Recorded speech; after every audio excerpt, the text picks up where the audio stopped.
We talk a lot about resilience in the workplace, outside of work and inside of work, but usually it's just the code for work harder and don't complain, a human necessity in a corporate buzzword. But what if resilience isn't just about toughening up? What if it actually is about alignment?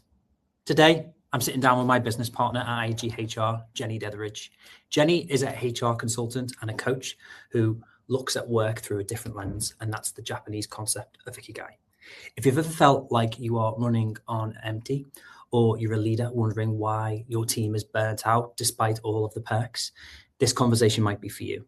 We're stripping back the fluff to find out finding your reason for being is the ultimate shield against burnout.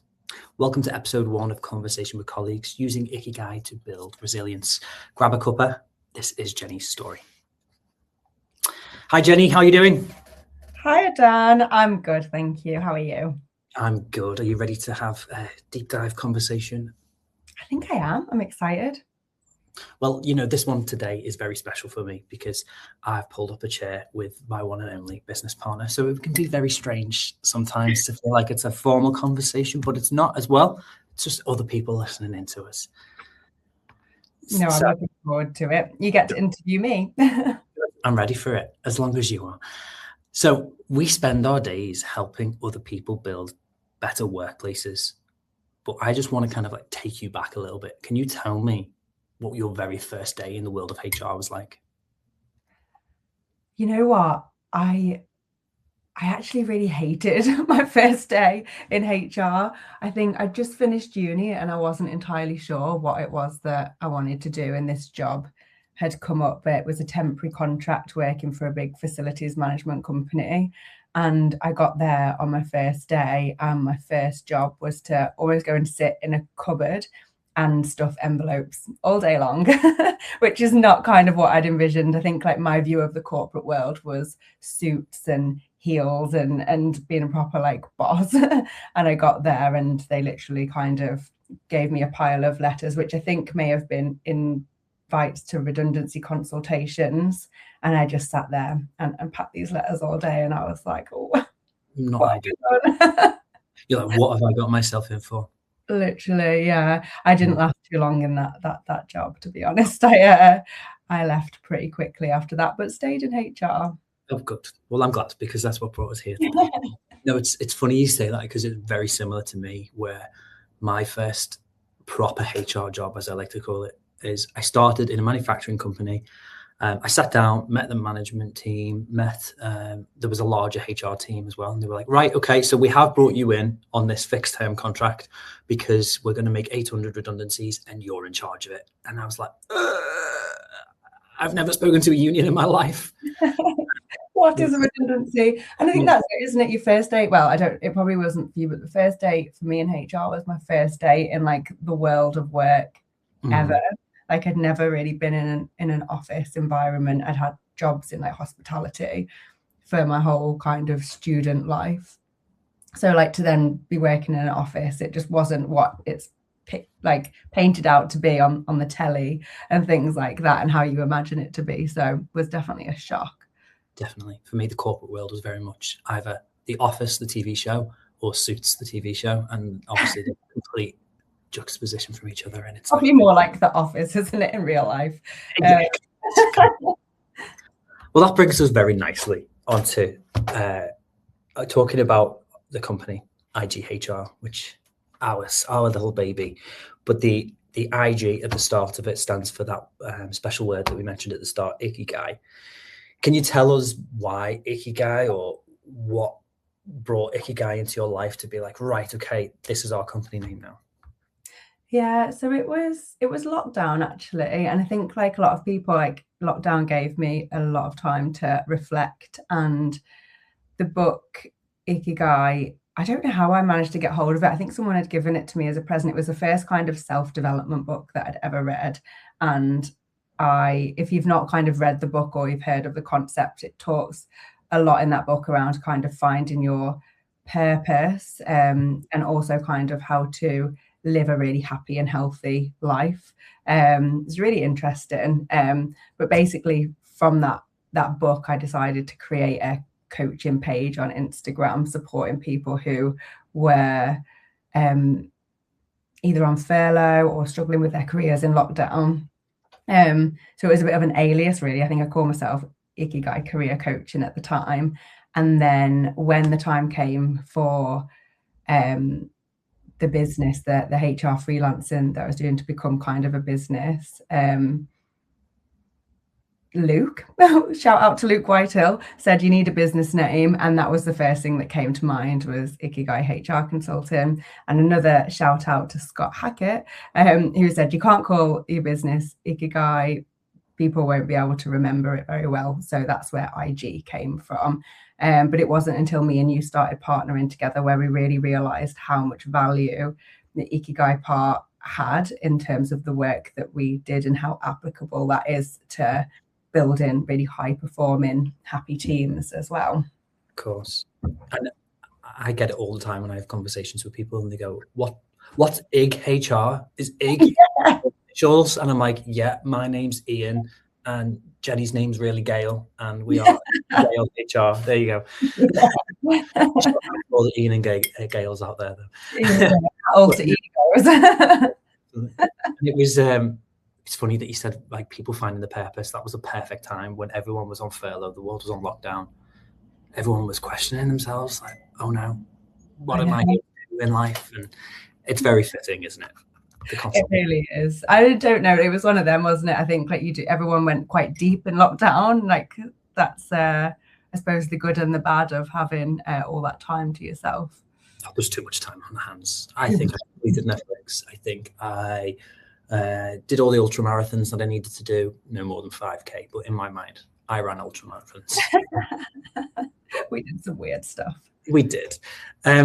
So obviously you've talked about your journey from going from like HR to coaching, back to HR, and then coaching again. Like, what was the spark in that interest for you to get there or go on that journey? I think I've always been interested in kind of my own self-development, but then also in kind of human behavior as well. I did psychology at uni, and people are always a bit shocked to hear that I've gone from kind of psychology to HR, but actually there's so much alignment between the two. I'm really curious about why people behave the way they do at work. And I believe that there's always like a deeper reason why people do behave the way that they do. So whenever we're in work and we're supporting managers or we're supporting employees, the surface level thing that you may be looking to support might be performance or sickness absence or motivation or conflict. Those are kind of like the surface level issues, but there's always something much deeper beneath that in terms of what's going on for a person. And I just find that so interesting. And I've gone through coaching myself, and I found that it's been so impactful on how successful I've been in my career and outside of work as well. Just having that person to keep me accountable, to question and challenge me, like genuinely makes such a difference to how I feel and how I can show up. So it was something that I was always really interested in. And then last year got the opportunity to do the coaching qualification through Barefoot. So I'm much like not the wine, not the barefoot wine. Barefoot wine. Barefoot wine, but that's great wine, isn't it? It's cheap wine, but it's cheerful wine. Sorry, I lost your flow. Wine is far more interesting than my training. But yeah, it's always been something that I've been interested in, and it feels like quite a natural combination with the HR work that we do. Yeah, definitely. No, it's interesting as well that you went down the psychology route, and I went on the full-on HR geek mode and did my undergrad in HR degree and then a master's in HR degree, and I just loved it a little bit too much, and now I'm kind of a little bit stuck and I can't do anything else other than this. This is me now. This is who I am. You are now Dan from HR. Yeah. Dan the bald HR man. I always that's always fun. No. At least it's rememberable. You're much more than that. I know. I also have a slight beard. So you brought this wonderful world of Ikigai, this concept to us.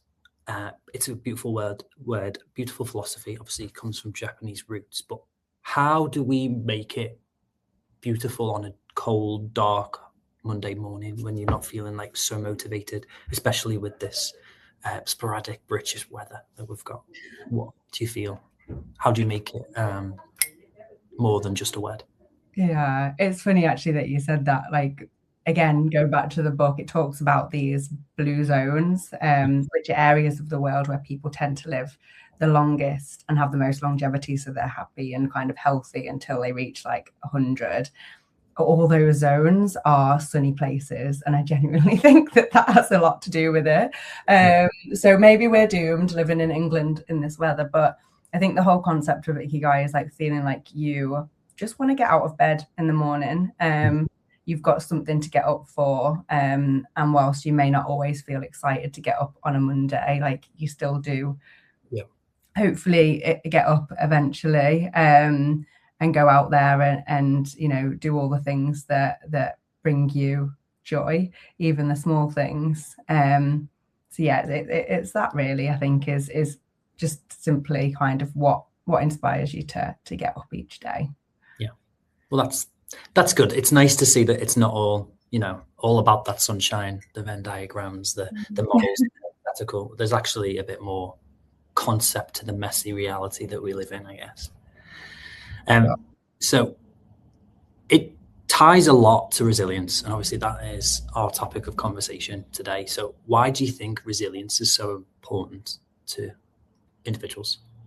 I think, and this is going to sound again a little bit doom and gloom, but I think like since lockdown and that COVID period, I think what we hear from people a lot is kind of, if we just get to the end of this, kind of see the light at the tunnel. There's so much change happening in the world, whether that be kind of the return to the office, or AI has taken over, or there's, you know, the political landscape at the moment, which is creating lots of change in the economy. I think we all need to get kind of used to the fact that change is inevitable and it's going to keep coming at us, and sadly it's probably going to keep coming at us faster and faster. So I think right now, like more than ever, that skill of being able to build resilience is really important to everybody's well-being. And we talk about it a lot. We run our resilience workshop, don't we? We talk about how,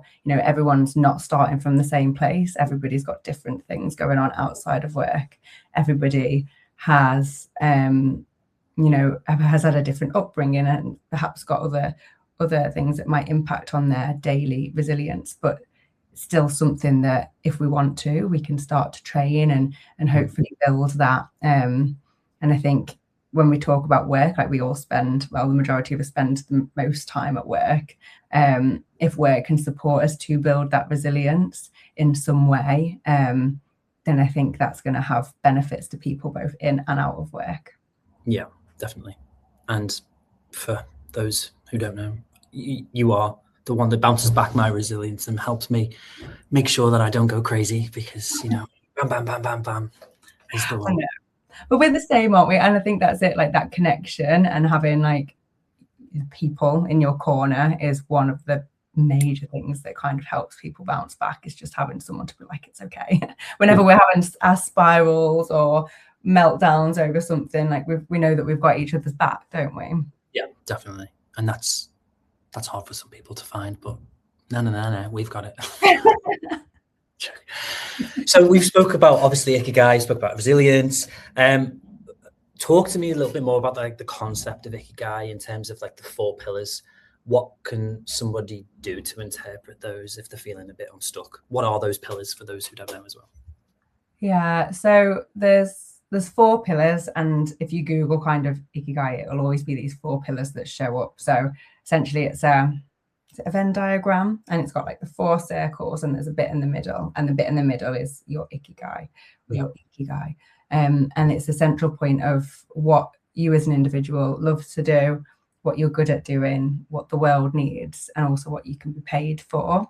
But what we've done is we've developed our own kind of IG framework that we go out to businesses with and support people with, and that it flips it a little bit. So we talk about kind of high performing workplaces really helping people understand why they're there. So that sense of belonging is really important. Understanding kind of the big picture on where that organization's going. So that maps onto like what the world needs.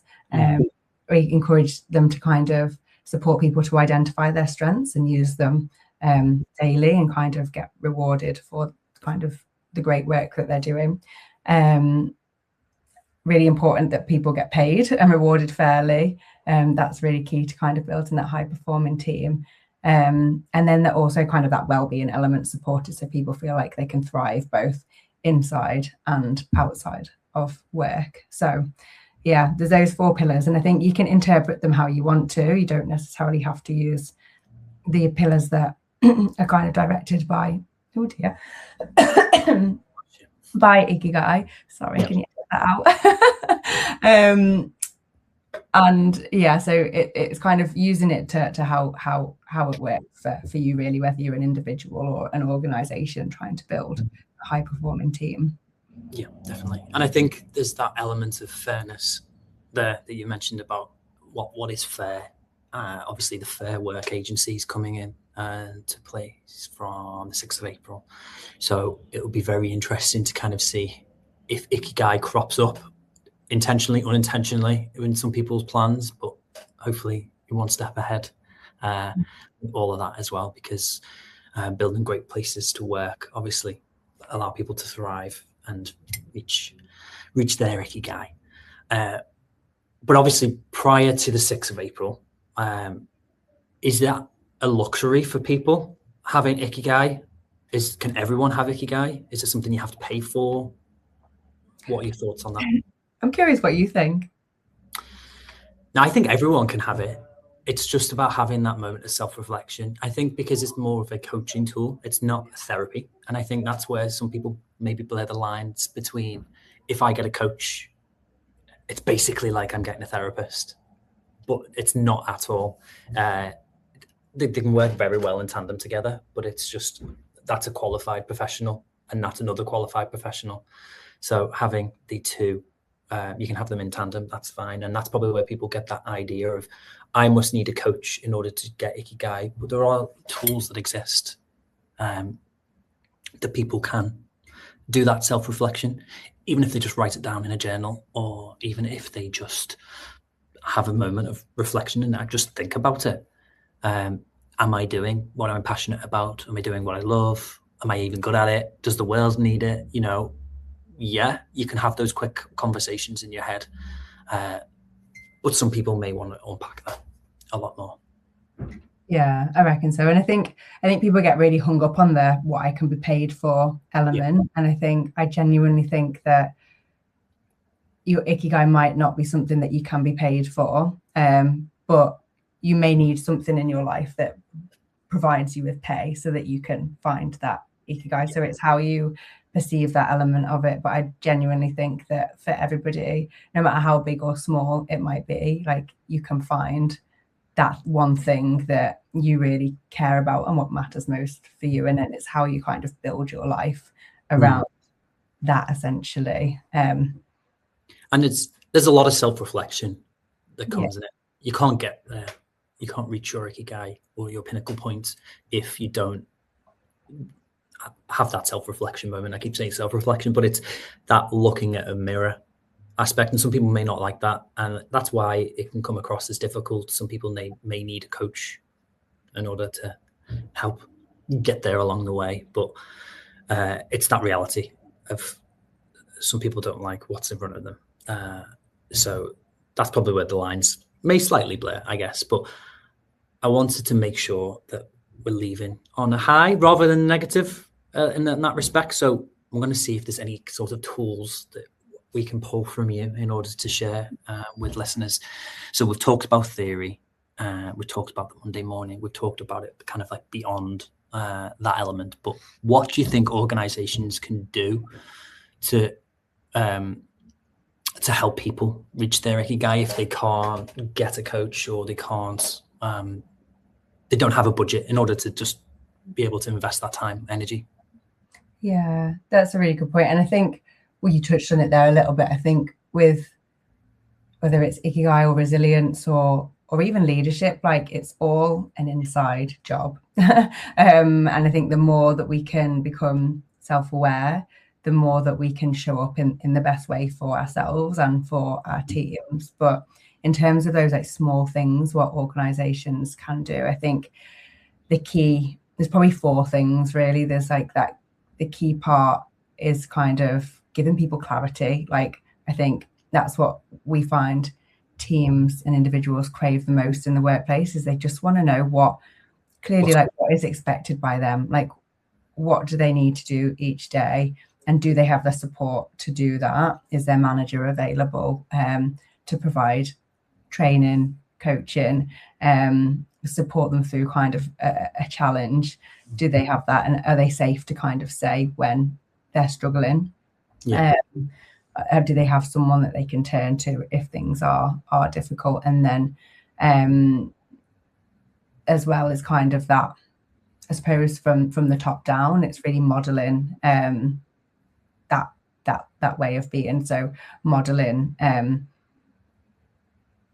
good work-life blend or balance, however what you want to put it, like sharing when things are going really well, giving people feedback, being compassionate, being authentic. All those things are really helpful in building like really positive cultures within organizations. And then if businesses are able to provide that additional support, whether it's kind of workshops, group coaching, training, and even now we're seeing some businesses are able to implement things like EAP or even therapy that supports their team well-being as well. So there's so much out there, and obviously our IG framework for businesses are all about kind of helping people get what they love at, get why they're there, and pay and reward them fairly. Those are really the 3 pillars of building a great place to work.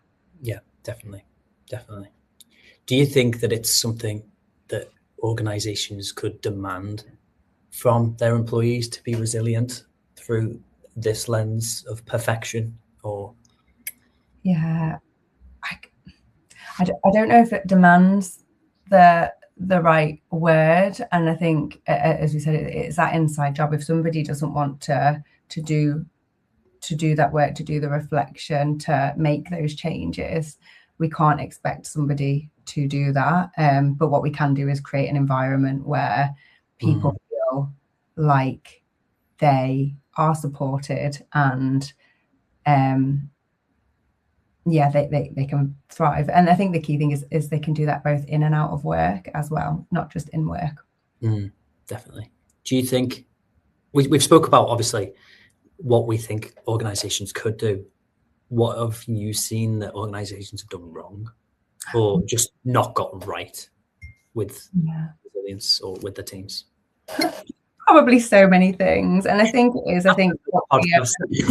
many things. I've got a list. How long have you got? But no, I think the most, I can really see that organizations, they genuinely do always want to do best by their employees. It's very rare that we work with organizations that really don't care and they don't want people to be happy, or they don't want people to have a good work-life balance. But what we do see is that organizations are just, there's so much pressure there, probably coming like from external. So this is constant like busyness, and there's that feeling that perhaps the development for people or the well-being or the engagement, that always feels like it's a nice to have once they've got through that busyness or that period of change, when actually kind of the best time for those value add things is probably during that time, during when things are difficult. And I get that budgets are tight,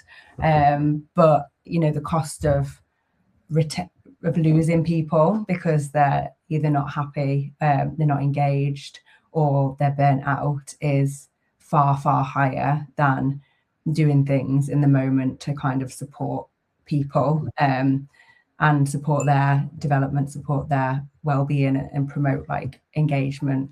And the companies that we see that do that really well see the rewards in terms of performance. And I know it sounds a bit cliche, but it's so true. If you look after people, they look after your business.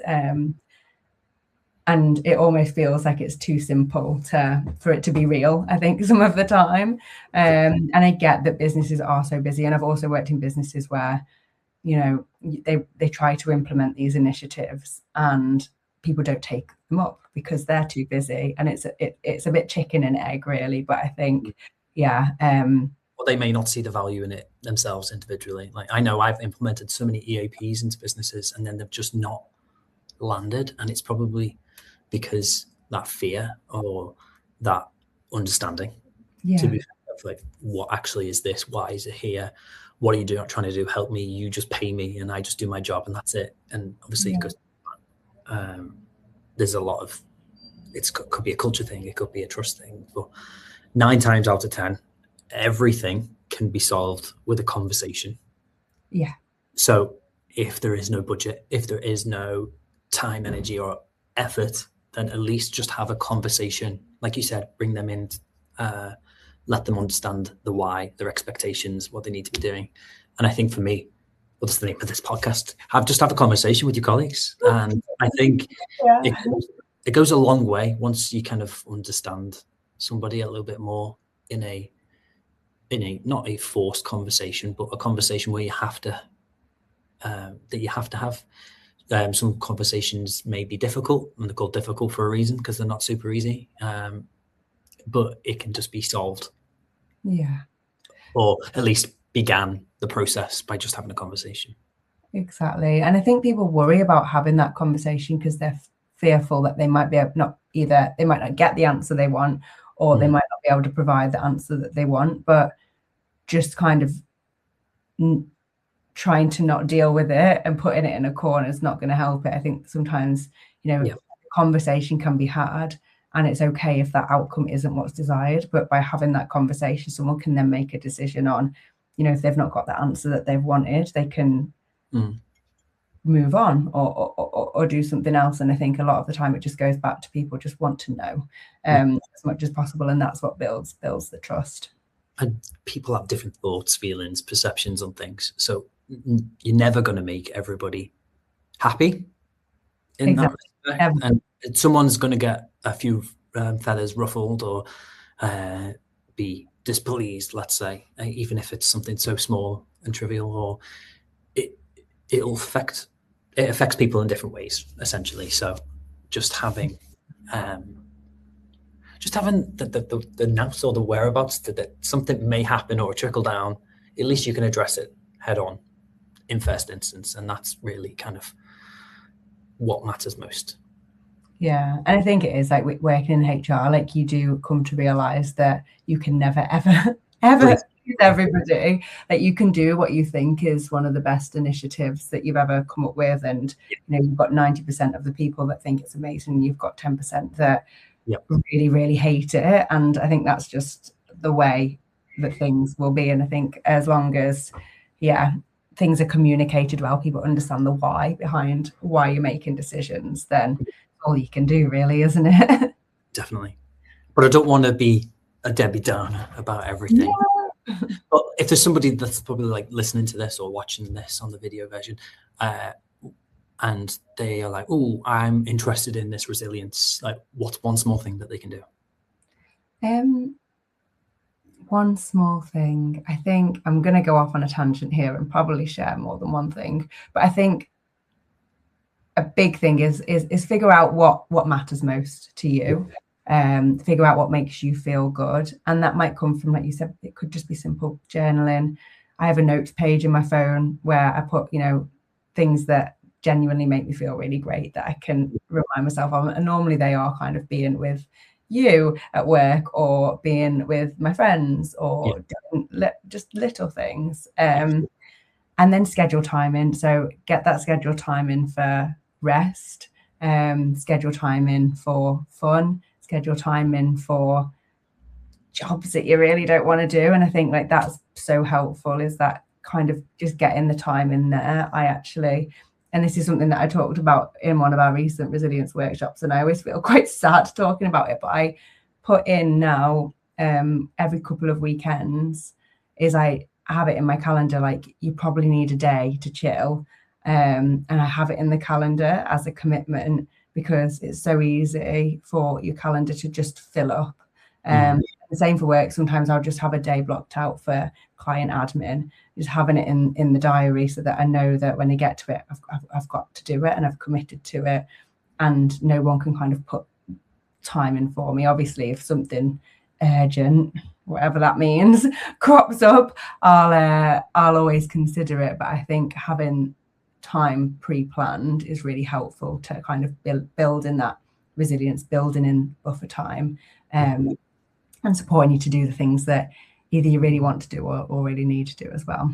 Yeah, I like what you said about, obviously, calendar. I'm ruled by my calendar, even outside of work. I think I need to mow the lawn. I need to make sure I take the bins out. It's just amazing.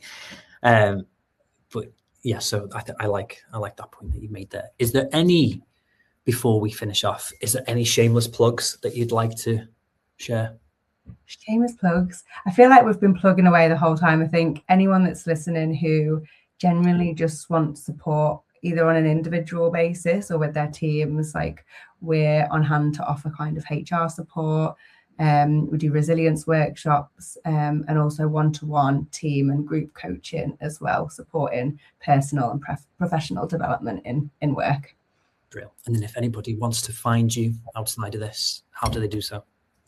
LinkedIn is probably best, and I'm sure we'll put my handle in the notes so that I don't have to spell out my full name and surname. No, that was the real test, really. Yeah. Pen and paper at the ready. At the ready is ZYP4 exclamation mark. Brilliant. Okay, well, Jen, it's always a pleasure to deep dive you. So thank you for sharing the heart behind resilience, Ikigai, IGHR, all those things. That's a brilliant company, by the way. I'm not. You know it. Shameless plug again. But to everyone listening, I hope this chat has helped you find a little bit of space to breathe, maybe reflect, and just find your own reason for being. So don't forget to subscribe and join us next week when we'll be having a different conversation with a different colleague. But please, in the meantime, finish your cuppa, take a second for yourself, and we'll see you next time. Thanks, Jen. Thank you. Thanks for having me as your first guest. You're welcome. Bye. Bye.